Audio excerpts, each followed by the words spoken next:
आपका अपना सभी तालिब हाजिर हूँ आपके लिए मलेरिया का थर्ड पार्ट लेकर, जिसके अंदर हम देखेंगे कि कितने टाइप्स के मलेरिया होते हैं या प्लाज्मोडियम कह सकते हैं हम, जिसकी वजह से हमें बीमारी होती है।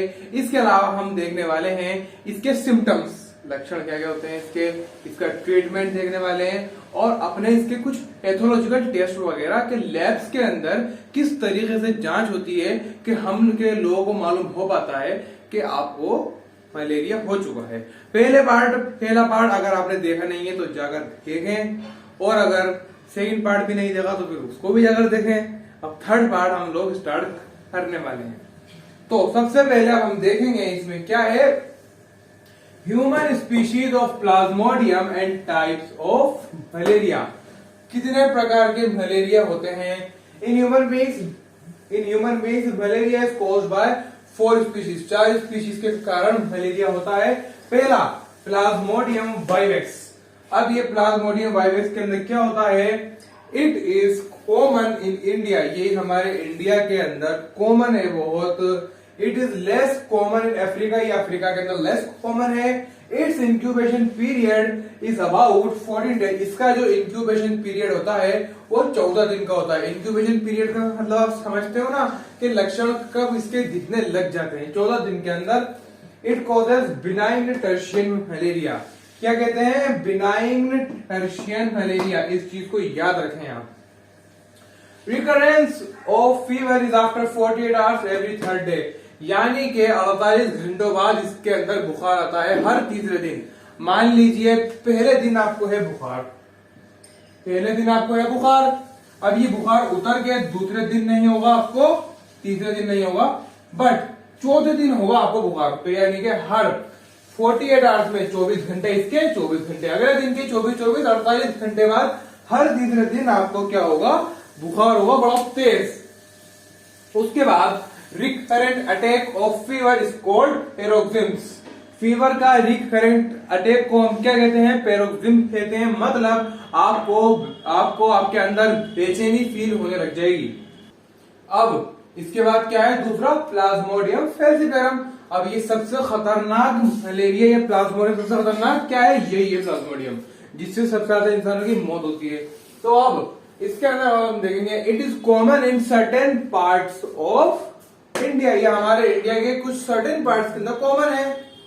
It is the greatest killer of human beings, ये ह्यूमन बींग्स का सबसे ज्यादा ग्रेटेस्ट किलर है। Over most parts of Africa, Africa के बहुत सारे पार्ट्स में इसने लोगों को मारा है। एंड एल्सवेयर इन ट्रॉपिक के क्षेत्रों के अंदर भी। It's incubation period is 12 days, इसका इंक्यूबेशन पीरियड जो होता है वो 12 डेज का होता है। हर 48 घंटे के अंदर इसके अंदर बुखार आता है, जैसा अपन ने पहले उसके अंदर भी देखा था कि उसमें भी 48 अपने घंटे के अंदर यानी कि 2 दिन के अंदर बुखार आता है। पहले दिन बुखार आएगा, फिर उतर जाएगा, फिर उतर जाएगा, 2 दिन तक उतरा रहेगा, तीसरे दिन दोबारा बुखार आएगा ठंड लगकर। It causes malignant tertian malaria, क्या, मैलिग्नेंट टर्शियन मलेरिया। अब तीसरा क्या है, प्लाज्मोडियम मलेरिया, या Plasmodium malaria. It is common in tropical Africa, ये कहां पर कॉमन है, ट्रॉपिकल अफ्रीका के अंदर, बर्मा के अंदर, श्रीलंका के अंदर और हिंदुस्तान के, अपने इंडिया के कुछ पार्ट्स के अंदर, ये कुछ ही पार्ट्स हैं ऐसे जहां पर ये होता है। इसलिए अपन ये भी कह सकते हैं कि it is less common in India में इतना कॉमन नहीं है। So this was the first species of malarial parasite discovered by Laveran. हमने फर्स्ट पार्ट के अंदर बात की थी ना कि किसने मलेरियल पैरासाइट को डिस्कवर किया, तो थे अपने अल्फोंस लेवेरन भाई, तो उन्होंने ही किया था। It's incubation period is 28 days, इसका इंक्यूबेशन पीरियड 28 डेज का होता है। Recurrence of fever is after 72 hours. अब इसके अंदर थोड़ा चेंज है, जैसे इसके अंदर 48 आवर्स में आ रहा था ना, अब इसमें आ रहा है 72 घंटे के अंदर, यानी कि 3 दिन के अंदर, एवरी 4th डे। पहले दिन आपको है बुखार, दूसरे दिन आपको बुखार नहीं है, तीसरे दिन भी नहीं है, चौथे दिन भी नहीं है, 3 दिन होगा ना, अब चौथे दिन आएगा आपको बुखार। पहले दिन बुखार था, दूसरे दिन नहीं है, तीसरे दिन भी नहीं है, चौथे दिन भी नहीं है, 5वें दिन आएगा। तो इसको हम क्या कहते हैं, क्वार्टर मलेरिया कहते हैं हम इसको, समझे। हाँ, तो अब हम देखने वाले हैं प्लाज्मोडियम ओवेल, चौथा टाइप। अब this is the rarest of the 4 species in which infect man, यानी कि ये चारों के अंदर से सबसे ज्यादा रेयरेस्ट वाला होता है, बहुत कमी से देखा जाता है ये वाला, जो कि इंसान को इन्फेक्ट करता है। It is mostly found in tropical Africa, ये ट्रॉपिकल के क्षेत्र में पाया जाता है। कहां पर? ट्रॉपिकल अफ्रीका के अंदर। It is usually not seen in India, ये अपने इंडिया के अंदर, हिंदुस्तान के अंदर ये इतना देखा नहीं जाता। हिंदुस्तान में इसका बिल्कुल नामो निशान, बहुत कम देखा जाता है। It's incubation period is about 14 days, इसका जो इंक्यूबेशन पीरियड है वो क्या है? 14 दिनों का। It causes mild tertian malaria, ये माइल्ड टर्शियन मलेरिया कॉज करता है। अब यहां पर ये हो चुके हैं इसके टाइप्स खत्म, कि हमने जो 4 टाइप्स पढ़े थे, ओवेल, वाइवेक्स, फेल्सीपेरम और मलेरिया, ये चारों टाइप खत्म हो गए। अब इसके बाद हम देखेंगे पिगमेंट ग्रेन्यूल डॉट्स, ग्रेन्यूल मतलब dots in the cytoplasm of the infected RBCs in 4 species of Plasmodium. अब जब ये अपने डंक मारता है, बाइट करता है, ये अपने आरबीसी के अंदर पहुंच जाता है, उसको रप्चर करना शुरू करता है। अब जब रप्चर होना शुरू होता है तो अपने आरबीसी के अंदर क्या क्या चेंजेस होते हैं, कि आपको मालूम कि जब एक पैथोलॉजिकल होगा उसके अंदर जब देखेंगे कि किस तरीके के डॉट्स पाए जाते हैं, कुछ हेडफोन टाइप। अब हम ये जो चीज समझने वाले हैं ना, वो चीज हम समझेंगे एक फोटो के थ्रू। तो अब हम समझने वाले हैं कि पिगमेंट ग्रेन्यूल डॉट्स के बारे में। जब हमारे अंदर मॉस्किटो जब बाइट करता है, फिर इस स्पोरोजोइट्स अपने अंदर इंजेक्ट होते हैं, वो अपने लीवर के अंदर आ जाते हैं, लीवर से वो ये अपने मीरोजोइट्स बन के उसमें जाते हैं आरबीसी के अंदर। तो जब आरबीसी में जाते हैं वहां पर वो क्या क्या इन्फेक्शन होता है, वहां पर आरबीसी का क्या साइज बड़ा होता है, छोटा होता है, वहां पर अंदर किस तरीके के डॉट्स आ जाते हैं, ग्रेन्यूल्स वगैरह, वो सब हम समझेंगे। आपको साइड में या नीचे यहाँ पर एक फोटो दिखाई दे रही होगी, उस फोटो को आप ध्यान से देखिए, उसके अंदर मैं आपको समझाऊंगा कि किस तरीके से क्या क्या मामला होता है। तो अर्ली स्टेज ऑफ ट्रोबोलाइट्स, ट्रोबोलाइट्स की अर्ली स्टेज, सबसे पहले हम देखेंगे फर्स्ट वाला फेल्सीपेरम, जिसके अंदर राउंड गोला पेन से वो वाला। तो इसके अंदर 2 हेडफोन टाइप ग्रेन्यूल्स दिखाई देते हैं, कैसे? डेलिकेट रिंग्स, डबल डॉट्स दिख रहे होंगे आपको, हेडफोन्स के समान, जैसे अपना हेडफोन्स होते हैं ना, हेडफोन की तरह। और इसके अंदर मल्टीपल इन्फेक्शन होता है। इसके नीचे देखेंगे अगर आप बिल्कुल सीट के अंदर, multiple infection is common while RBC size remain unchanged, इसके अंदर आरबीसी का साइज कोई चेंज नहीं होता है। इसके बाद हम देखेंगे प्लाज्मोडियम मलेरिया का। तो इसके अंदर एक स्मॉल थिक रिंग होती है, रेयर हेडफोन, मतलब वो हल्के फुल्के अपने हेडफोन्स की तरह दिखाई देते हैं। अब वो हल्के फुल्के हेडफोन्स की तरह दिखाई देते हैं ना अपने। अब इसी के अंदर इसमें भी आरबीसी का साइज अनचेंज रहता है। अब अगला क्या है? Plasmodium oval. प्लाज्मोडियम ओवेल के अंदर आपको दिखाई दे रहा होगा पिंक पिंक टाइप, ये क्या है? ये शफनर्स डॉट्स हैं। क्या? शफनर डॉट्स के जो अपनी थिक रिंग होती है ना, ये फॉर्म होती है उसके अंदर, और आरबीसी के अंदर क्या होता है? शफनर्स डॉट्स होते हैं। और इसके अंदर आरबीसी का साइज थोड़ा बड़ा हो जाता है, राउंड या ओवल शेप के अंदर। अब प्लाज्मोडियम वाइवेक्स के अंदर thick ring forms while RBC contain Schuffner dots, इसके अंदर भी शफनर डॉट्स होते हैं, समझा? शफनर डॉट्स होते हैं, इसके अंदर भी थिक फॉर्म होती है इसमें भी। और इसके अंदर जो आरबीसी का साइज होता है वो थोड़ा सा बड़ा हो जाता है। और multiple infection is not as common as falciparum, इसके अंदर जो इन्फेक्शन होते हैं वो फेल्सीपेरम की तरह नहीं होते हैं, थोड़े बहुत होते हैं कॉमन। और इसके अंदर आरबीसी का साइज थोड़ा बड़ा हो जाता है। तो अभी हमने प्लाज्मोडियम का, अभी अपने जो माइक्रोस्कोप के अंदर व्यू होता है अपने उसका शाइजोंट का, तो उस शाइजोंट वाला पढ़ लिया अपन ने, रिंगवॉर्म वाला, कि क्या क्या होता है इसके अंदर। अब वो चीज जब वो तो टेस्ट कर ही लेंगे ना, अब वो टेस्ट करेंगे कैसे? तो आपने देखा होगा, कभी आपने इस चीज का टेस्ट करवाया हो या फिर किसी को करवाते हुए देखा हो अपने सरकारी अस्पताल में या प्राइवेट क्लिनिक्स के अंदर, तो आपने देखा होगा स्लाइड के ऊपर आपके यहाँ पर, आपकी फिंगर के ऊपर यहाँ पर नीडल से छेद किया जाता है और फिर आपकी खून की बूंद को उस स्लाइड के ऊपर लिया जाता है। अगर मैं आपको दिखाऊं तो मान लीजिए ये स्लाइड है, ये यहाँ पर से आपका ब्लड लिया और यहाँ पर लगाया जाता है। अब वो इसके अंदर 2 बूंद लेते हैं, एक बूंद तो बिल्कुल ऐसे ही उसके ऊपर डाल देते हैं, और जो दूसरी बूंद होती है ना उसको थोड़ा सा फैला देते हैं वो। यानी कि एक अपने पास दो सैंपल हो गया अपने पास, एक थिक वाला हो गया और एक थिन वाला हो गया। एक बूंद जिसके ऊपर आई वो तो थिक हो गया, और जिसको मैंने फैलाया ना वो थिन हो गया। अब आप उसके अंदर फोटो में देख सकते होंगे कि एक थिक स्मीयर है, एक थिन स्मीयर है, एक बूंद वाला और फैला हुआ वाला। अब उसके अंदर क्या होता है बच्चों, देखो thick blood smear used to determine if parasite is present. अब इससे हमें ये मालूम होता है जो थिक वाला होता है कि ना पैरासाइट कौन सा वाला है, समझे ना। कौन कौन से पैरासाइट हमने पढ़े इस चीज के अंदर, वो वाले आपको मालूम होता है कि इन्फेक्शन कौन सा है। अब थिन स्मीयर का जब ये वाला कंफर्म हो गया ना, अब ये लोग आते हैं थिन वाले ऊपर। थिन वाले पर होता है use to confirm the plasmodium species present. अब पैरासाइट तो मालूम हो गया, अब इसके अंदर ये लोग ये पता करते हैं कि प्लाज्मोडियम कौन सा वाला है। कंफर्म तो हो जाएगा, use to confirm the plasmodium species present. उसके अंदर कौन सी प्लाज्मोडियम की स्पीशीज प्रेजेंट है, ये उस चीज के बारे में देखते हैं। अब इसके बाद अब मान लीजिए कोई पेशेंट है, वो बहुत खतरनाक तरीके से इसकी पेड़ में आवा है प्लाज्मोडियम सेल्सिफेरम की, या फिर आप कहें तो सीधा मलेरिया की चपेट के अंदर। तो अब जब आप उसका यूरिन देखोगे, आपको यूरिन का फोटो दिख रहा होगा, एक साइड के ऊपर ब्लैक कलर का यूरिन है और एक के ऊपर नॉर्मल यूरिन है। अब जो नॉर्मल वाला यूरिन है ना, ये तो एक नॉर्मल पेशेंट का। अब जो ब्लैक वाला यूरिन है ये है एक मलेरियल पेशेंट का यूरिन। देख सकते हैं आप फर्क के इसमें और इसके अंदर कितना फर्क है। अच्छा, अब आप जो देखेंगे कि एक आता है malarial kit. I am sorry but अभी जिस टाइम पर मैं शूट कर रहा हूँ ये वीडियो, बाहर आ रही है बारिश। मैंने रूम को फिर भी बहुत तरीके से पैक कर रखा है, बिल्कुल खिड़की विड़की है, गेट वगैरह सब बंद कर रखा है।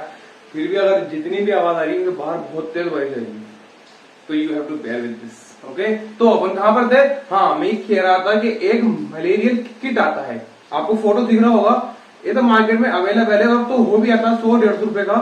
तो इसके अंदर क्या होता है, आपको लाइंस दिख रही होंगी कि कौन कौन सी। एक बार इस फोटो को आप ध्यान से देखिए, वीडियो को पॉज कीजिए और फोटो को ध्यान से दीजिए, फिर मैं आपको बोर्ड पर समझाऊंगा कि ये क्या कहना चाह रहा है।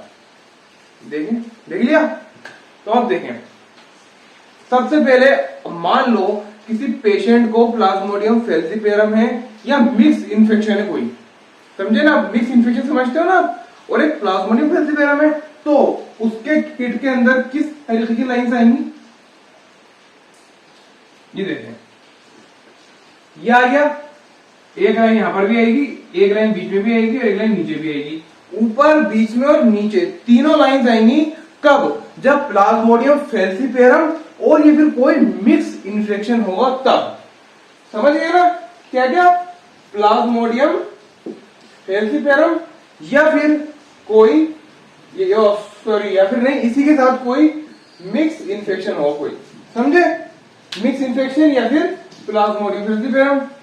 अब मान लीजिए कि मैंने इसके अंदर से 2 लाइनें हटा दी, नीचे वाली मैंने लाइन हटा दी है। अब ये तब होगा जब आपको प्लाज्मोडियम फैल्सिपेरम होगा, क्या, जब आपको सिर्फ प्लाज्मोडियम फैल्सिपेरम होगा ना, तब ऊपर की दोनों लाइनें आएंगी। तो इसके अंदर सब में आप पॉजिटिव हो, क्या हो, पॉजिटिव हो आप इन सारे केसेस के अंदर, प्लाज्मोडियम फैल्सिपेरम होगा। अब मान लीजिए कि मैंने इस लाइन को हटाकर ये लाइन लगा दी। अब कौन सा इन्फेक्शन है ये, अब ये इन्फेक्शन तीनों है, मतलब या तो ये प्लाज्मोडियम मलेरिया भी हो सकता है, प्लाज्मोडियम ओवेल भी हो सकता है, समझ गए ना, तीनों इन्फेक्शन हो सकते हैं। और तीसरा कौन सा अपना प्लाज्मोडियम वायरस, तीनों में से कोई सा भी हो सकता है। जब बीच की लाइन गायब हो, शुरू की और आखिर की लाइन आपको दिख रही होगी ना, तब। अब मान लीजिए कि सिर्फ, अब आप इसमें भी आप पॉजिटिव हो। अब मान लीजिए कि मैंने ये लास्ट वाली लाइन हटा दी और सिर्फ एक लाइन आ रही है, बस अब सिर्फ एक लाइन आ रही है, मतलब आप नेगेटिव हो। नेगेटिव हो यानी कि आपको कोई सा भी इंफेक्शन नहीं है, ना तो प्लाज्मोडियम फैल्सिफेरम है, ना प्लाज्मोडियम वाइवेक्स है, ना प्लाज्मोडियम ओवेल है आपको, और ना कोई मिक्स इंफेक्शन है आपको। आप बिल्कुल एब्सोल्युटली फाइन हो, यू आर एब्सोल्युटली फाइन, समझे ना, जब आप सिर्फ सिंगल लाइन आएगी। चलिए ये तो हो गया अपना खत्म। इसके बाद अगर हम देखें तो treatment of malaria depend on the following factors. सब कुछ देख लिया अपन ने, आपको मलेरिया हो भी गया, फिर आपने जाकर टेस्ट भी करवा लिया, पॉजिटिव भी आ गए मान लीजिए। अब इसके बाद ट्रीटमेंट ही तो होगा ना, समझ गए ना।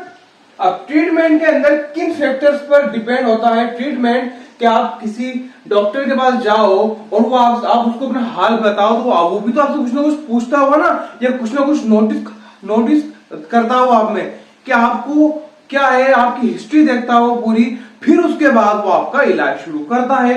अब वो क्या देखता है, टाइप्स ऑफ इन्फेक्शन, क्या आपको कौन सा वाला है। दूसरी चीज देखता है वो स्टेटस ऑफ द होस्ट, यानी कि मान लीजिए कि कोई प्रेग्नेंट लेडी है या फिर कोई लैक्टेटिंग लेडी है, यानी कि उसका अभी मिल्क आने स्टार्ट हुआ है, उसका नया न्यू बॉर्न बेबी है, तो वो लैक्टेटिंग मिल्क हुई, लैक्टेटिंग वीमेन हुई, वो हो सकती है। या मान लीजिए ऐसे बहुत सारे केसेस हो सकते हैं, समझ गए। कोई ओल्ड लेडी है, इन सबका इलाज अलग अलग होता है। अगर कोई प्रेग्नेंट लेडी है तो उसके लिए मेडिसिन दूसरी होंगी, कोई लैक्टेटिंग है तो उसके लिए दूसरी होंगी, कोई ओल्ड पेशेंट है उसके लिए अलग होगा। तीसरी चीज को देखता associated condition of the disease, यानी कि इस डिजीज के साथ साथ आपको कोई और बीमारी तो नहीं है, यानी कहीं आपको शुगर तो नहीं है, या कहीं आप हाइपरटेंशन का शिकार तो नहीं है, कहीं आपको कोई हार्ट की बीमारी, इसके अलावा कोई और बीमारी तो नहीं है। क्योंकि बहुत ज्यादा फर्क पड़ता है, क्योंकि एक ड्रग ऐसी भी आती है इसके अंदर कि मान लीजिए ईसीजी चलती है ना अपनी ईसीजी, तो उससे क्या है, अगर वो वाली ड्रग आप ले लोगे ना मलेरिया के अंदर, आपने नहीं कहा कि आप एक हार्ट पेशेंट हो, समझ गए, डॉक्टर को मालूम नहीं है कि आप हार्ट पेशेंट हो, उसने आपको वो वाली ड्रग दे दी। वो ड्रग कौन सी वो भी मैं आपको आगे बताऊंगा, वो दे दी तो ईसीजी के अंदर आपकी हार्ट रेट बहुत ज्यादा ऊपर चल जाएगी और हार्ट अटैक का यानी मायोकार्डियल इंफ्रैक्शन का आपको खतरा हो सकता है इससे, समझ गए ना।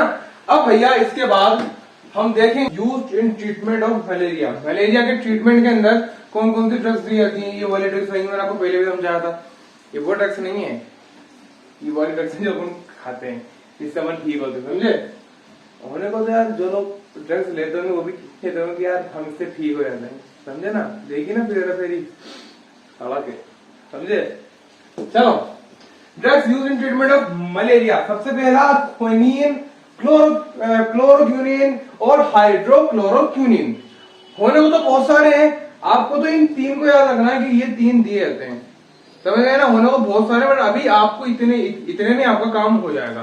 कौन कौन से, क्विनीन, क्लोरोक्विनीन और हाइड्रोक्लोरोक्विनीन, समझे। ऐसा करना, क्विनीन, क्लोरोक्विनीन, हाइड्रो, एक नॉर्मल, फिर क्लोरो, फिर हाइड्रोक्लोरो, समझे। अब कुछ पॉइंट्स हैं यहाँ पर, अपना टॉपिक एंड होने पर आगे बिल्कुल। Malaria vaccine, the vaccine that is used to treat malaria. बहुत सिंपल सी बात है कि मलेरिया की वैक्सीन तो मलेरिया को ठीक करने के काम में आएगी ना, किसी को ठीक करने के काम में थोड़ी आएगी। The only approved vaccine is RTS. हाँ जी, ये इंपॉर्टेंट है। क्या, the only approved vaccine is RTS. एक ही वैक्सीन है, क्या उसका नाम है आरटीएस एक्स, एक दो मतलब समझ गए ना, दो वैक्सीन है। अब it requires 4 injection and has a relatively low efficacy. इसके अंदर 4 इंजेक्शन लगते हैं, बट इसकी जो इफिकेसी है वो बहुत ज्यादा लो है। इफिकेसी के मायने होते हैं भैया कि है ना, आपको ये वाली वैक्सीन लगवाने के बाद भी वो वाली बीमारी हो जाए, समझ गए ना, किसी काम की नहीं होती फिर वो वैक्सीन। तो ये भी उसी चीज को डिनोट कर रहा है कि इसको लगवाने के बाद भी आपको हो सकता है।